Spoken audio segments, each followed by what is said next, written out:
Good afternoon, Colin here with Techout, and today I want to talk about Android 16 and Samsung's updates or lack thereof. And we are expected to see Samsung release OneUI 7, the beta, here soon, hopefully in the next couple weeks. We don't know exactly what devices. Obviously, it's going to be coming to the Galaxy S24 series first. Whether or not we get that for the Fold 6, Flip 6, right away, still don't know. Some people are saying yes, some people are saying no. But over here on Android Authority, we can see that Android 16 already has a release timeline out, and they are expected to release Android 16, the major SDK release, in Q2 of 2025. So about halfway through 2025, we should be seeing Android 16 released to the public, and that is about a quarter or two earlier than usual. Normally, the new Android version comes out in Q3 or Q4.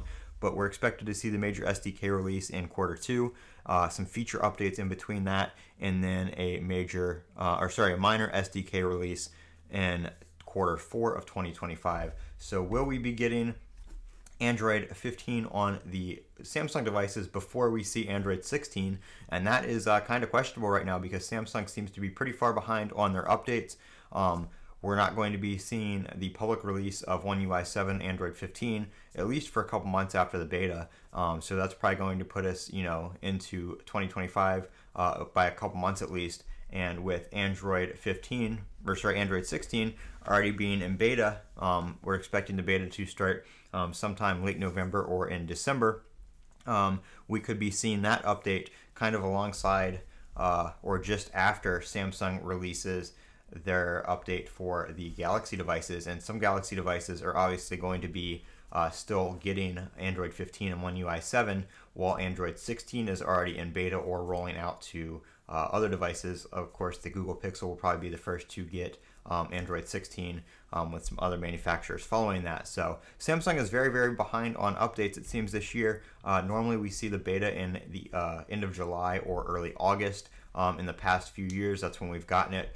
And we are already a few months past that, and we still don't have any set date for Android 15 coming to the Galaxy devices. And some people are saying the beta of OneUI 7 is still pretty unstable. So we don't know what to expect there when we do get that beta, or how long it's going to take before it's ready for public release. So that's where we're at right now. A little Android update there for you guys on the Samsung side of things and on the Android side of things for Pixels and just stock overall Android. I'm Colin with Techout. Don't forget to comment, rate, and subscribe. And as always, have a great day.